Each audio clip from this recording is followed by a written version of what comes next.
Now, with just a few days to go before the opening ceremony, there's a rainbow hanging over Sochi. The pressure is growing on the International Olympic Committee to deal with Russia's anti-gay stance. The CBC's Nala Ayed kicks off our coverage tonight. Nala.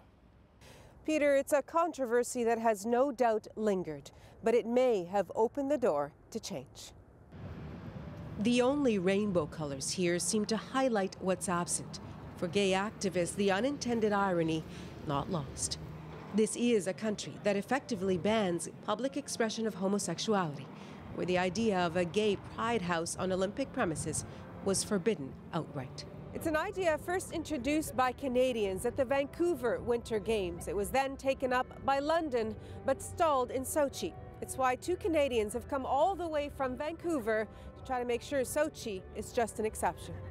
Now, you see, I love these. From the former host city, their plan to push the IOC to include in its charter a clear ban on discrimination based on sexual orientation. Their expectations were low. This is just an aspect of human rights that has been neglected and has obviously become very important around the world. Russia sparked an uproar and calls for an Olympic boycott with a law banning gay propaganda. As the Games near, the protests grow. Their visit from Canada, a protest of sorts too, that included a stop at Club Mayak, a Sochi gay bar, to show support. The pressure mounted as rights groups turned on the Games' longtime sponsors, demanding they denounce the law, this campaign going viral.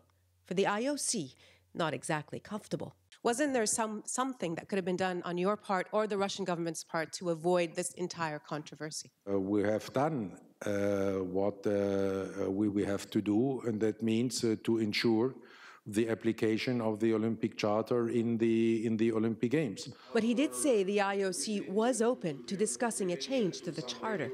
In a meeting with the Vancouver delegation, IOC officials went further, that adding that clause the Canadians want is on the table as part of planned reforms. Sochi has played a big role and Russia has played a big role, ironically. They do understand the power of words, and that's part of this renewal program, so that's why we are feeling so positive. They had come to these games with modest expectations for change. They predict by the next Olympics they can truly celebrate. The reforms won't come easily. Russia is hardly the only member of the IOC with anti-gay sentiments, and those other countries may also resist. Peter. Thanks, Nala. Nala Ayed here in Sochi.